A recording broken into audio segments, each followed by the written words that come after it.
சமூகத்தில் பேசப்படக்கூடிய பிரச்சனை. அதுல ஒன்றுதான் இந்த பெண்களுக்கு செய்யப்படக்கூடிய அநியாயம், துரோகம். பெண்கள் இதா இருப்பாங்க, கணவன் மௌத்தாகிவிட்டார். இதா இருக்கக்கூடிய பெண்ணிடத்துல கணவனுடைய குடும்பத்தில் யாரோ நானா, தம்பி, சகோதரர் கிட்டவாகுவாங்க. நாங்களோட சொத்துக்கள் எல்லாம் தெரியும், நாங்களோட ப்ராப்பர்ட்டிஸ் தெரியும், நாங்களோட உடைமைகள் தெரியும். இப்ப என்ன நடக்கும்னா, அந்த பெண்ணிடத்துல அந்த டாக்குமெண்ட்ல சைன் பண்ணுங்க, இந்த டாக்குமெண்ட்ல சைன் பண்ணுங்க, அதுல சைன் பண்ணுங்க சொல்லி கொடுத்தா அவ விளங்கின மார்க்கம் இதாவது இருக்கிறேன், எனக்கு வெளியே போக இயலாது, சைன் பண்ணி கேட்டா கொடுக்கத்தான் வேண்டும். அன்புக்குரிய நண்பர்களே, சகோதரர்களே, இப்படியும் சைன் வாங்கி அனாதைகளுடைய உடைமைகளை எல்லாம் உடந்தையாக்கிக் கொண்டு ஹராம் ஹலால் தெரியாம அந்த பெண்களிடத்தில் எந்த வகையான பைனான்சியல் லிட்ரசி, நிதியியல் கல்வி. நான் ஒரு இஸ்லாமிய பெண், எனக்கு இஸ்லாத்தில் சொத்துரிமை எப்படி இருக்கிறது? எந்த சொத்து யாருடைய சொத்து? கணவனுக்கும் மனைவிக்கும் சொத்துல எந்த பங்கும் கிடையாது. மிக அன்பாக சொல்றேன், உங்களுடைய குழந்தைகளுக்கு நீங்க எல்லா டிகிரியையும் வாங்கி கொடுத்துட்டீங்க. சொல்லுவாங்க, எங்கட மகள் ஆஸ்திரேலியன் டிகிரி எடுத்திருக்கிறா, யூகே டிகிரி எடுத்திருக்கிறா, அவ சைக்காலஜியில இதை முடிச்சிருக்கிறா என்றெல்லாம் சொல்லுவாங்க. ஆனா நான் சொல்லுவேன், வாழ தெரியாத சமூகம், சமூகத்தில் வாழ தெரியாது. எப்படி வாழணும்? யாராவது சைன் பண்ணி கேட்டா சைன் பண்ணி கொடுக்கிறதா? கணவன் கேட்டாலும் சைன் பண்ண கூடாது. ஏண்டா மனைவியோட ப்ராப்பர்ட்டி கணவன் ப்ராப்பர்ட்டி அல்ல. இதோட பெண் குழந்தைகளுக்கு சொல்லிக் கொடுங்க.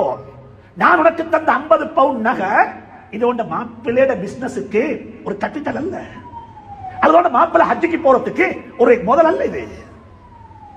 இது உனக்கு நான் தந்தது.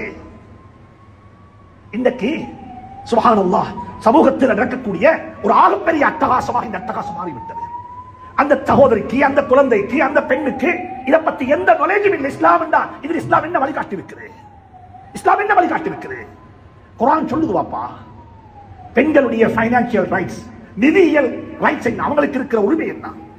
நீங்க அவங்க நினைச்சவானம் நான் ஒரு பெரிய இடத்துல கல்யாணம் முடிச்சுட்டேன், என் மனைவி சொத்தெல்லாம் வேண்ட சொத்துன்னு சொல்லி நான் உங்களுக்கு என்ன தெரியுமா சொல்றேன்? ஹதீஸை வச்சு சொல்றேன். உங்களுக்கு மிச்சம் வேணும்டா உங்களோட மனைவிட்ட என்ன தெரியுமா வாங்கிக் கொள்ளேலும், மனைவிட்டு என்ன தெரியுமா எடுக்கலும்? உம்மா உன்ன 2.5 வீதம் ஜகாத் இருக்குது, இத பள்ளிக்கு கொடுக்காம இதை எனக்கு தந்துடுன்னு கேட்கிற ரைட்ஸ் மட்டும்தான் ஹஸ்பண்டுக்கு இருக்குது. நல்லா புரிஞ்சுக்கோங்க, இது ஹராம், இது அத்தியாவசியம், இது பாவம். நீங்க உங்களோட மனைவிக்கு செய்யக்குள்ள நலவாக பின்பற்றாலும் உங்களோட மகளுக்கு அப்படி ஒருத்தர் செஞ்ச எப்படி இருக்கும்? இஸ்லாமிய தொழில் தருகிறது. பெண்களுக்கு இந்த கல்வியை சொல்லிக் கொடுங்க. யாராவது சைன் பண்ண சொன்னாரா? சைன் பண்ணி கொடுத்துட்டோம். இந்த கொரோனாவில் மௌத்தானவர்களுடைய குடும்பங்களுடைய அவலநிலையை பார்த்தா அதுல சுப்ஹானல்லாஹ் சொத்து யாருக்கோ நன்றாக புரிந்து கொள்ளுங்க. நான தம்பி குடும்பமாக வாழக்கூடிய பத்தி சொல்றேன். நான மௌத்தாகிட்டாரே, நான மௌத்தானா நானக்கே நானோட வாப்பா உசுரோட இருக்கிறாரு. உங்களுடைய வாப்பா தான் நானோட வாப்பா, உங்களுடைய வாப்பா உசுரோட இருந்தா தம்பிமாருக்கு நானமாருக்கு எந்த சொத்திலே எந்த பங்கும் கிடைக்காது. வாப்பாக்கு தான் போகும். வாப்பா 90 வயசாக இருக்க பிரச்சனை இல்லை, வாப்பாக்கு தான் போகும். நான மௌத்து, நானக்கு ஒரே ஒரு ஆம்பளை புள்ள இருக்குது, வேற ஒருத்தருமே இல்லை. என் பிரதர் மௌத்தாகிட்டாரு, என் பிரதருக்கு ஒரே ஒரு ஆம்பளை புள்ள மட்டும்தான். அந்த ஆம்பளை புள்ளைக்கு வயசு என்ன தெரியுமா? ஒரே ஒரு நாள் நேத்து தான் புள்ள பிறந்திருக்குது, இல்ல புள்ள இன்னும் பிறக்க இல்ல. நானட மைனி அந்த பெண் கற்பனையாக இருக்கிறா, இந்த புள்ள இன்னும் வெளியே வர இல்ல, அதுக்குள்ள நான மௌத்தாகிட்டாரு. அந்த பிறந்த புள்ள ஆம்பளை புள்ளையாக இருந்தா இருக்கிற பிரதர்ஸுக்கு சொல்றேன், உங்களுக்கு எதுவும் ஒத்த சதமும் ஹலாலாக மாட்டாரு, ஒத்த சதமும் ஹலாலாக மாட்டாரு. ஹராம் ஹலால் என்பது வட்டி வாங்கிறது மட்டுமல்ல, லஞ்சம் கொடுக்கிறது மட்டுமல்ல, சூதாட்டத்தில் சம்பாதிக்கிறது மட்டுமல்ல. இதை படிங்கோ, இதை படி. இதுக்குத்தான் பள்ளியில் ஹஸரத் இருக்கிறாங்க, ஊர்ல இமாம்கள் இருக்கிறாங்க, ஊர்ல உலமாக்கள் இருக்கிறாங்க. இவங்களை பாவித்து மார்க்கம் என்ன சொல்லுது? எங்கட பெண்கள் பாவம், எங்கட பெண்களுக்கு இந்த செய்தி போய் சேர்வது கிடையாது. சைன் பண்ணுண்டா சைன் பண்ணிடுவாங்க, கடைசிக்கு பார்த்தா அது மோர்கேஜ் ஆகி, அது பேங்க்ல அரிதாவி. இவர் மௌத்தானத்துக்கு பிறகு அந்த பெண்ணுக்கு இதாளிக்கும் பொழுதே வருகிறது நோட்டீஸ். எங்க போறது? இதுக்கு காரணம் அறியாமை, இது ஜாலியத்து. மிக இறக்கமாக சொல்லுகின்றேன், இந்த ஏற்பாட்டை செய்து இங்க இருக்கிற பெண்கள் திருமணம் முடிக்கிறதுக்கு முன்னால உனக்கு இருக்கிற நிதியியல் கல்வி, பைனான்சியல் லிட்ரசி ஒன்று எப்படி இருக்குது, மார்க்கத்தில் இஸ்லாத்துல ஒன்ற சொத்துனா ஹஜ்ரத் அப்துல்லா மஸ்ஊத் ரலியல்லாஹு தஆலா மனைவி ஸைனப் ரலியல்லாஹு தஆலா அன்ஹா அவ வந்து பணக்காரி. ஹஜ்ரத் அப்துல்லா மஸ்ஊத் ரலியல்லாஹு தஆலா ஏல அவ என்ன தெரியுமா சொன்னாரு? அப்துல்லா மஸ்ஊத் ரலியல்லாஹு தஆலா ஸைனப் இடத்துல, உம்மா உன்ட ஜகாத்தையாவது எனக்கு தந்துடு. புகாரில ஹதீஸ் இது. இமாம் புகாரி ரஹ்மத்துல்லாஹி ரிவாயத் செய்றாங்க, உன்ட ஜகாத்தையாவது எனக்கு தந்துடேன்னு கேட்டாங்க.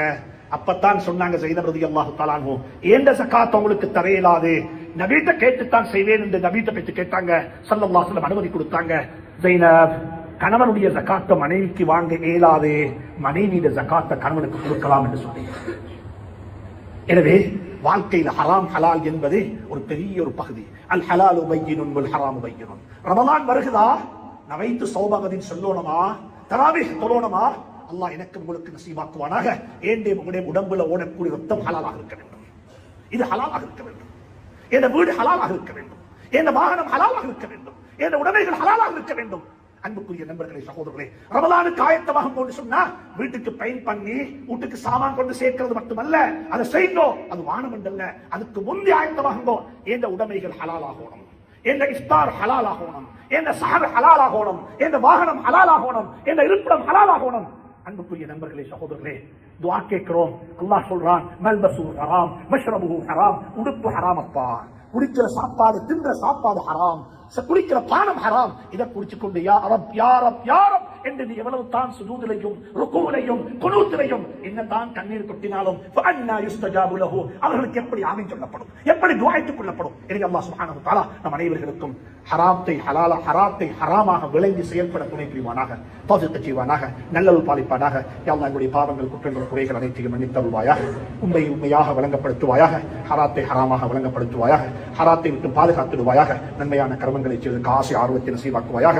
வ ஆகிரு தஅவானா அனில் ஹம்துலில்லாஹி ரப்பில் ஆலமீன்.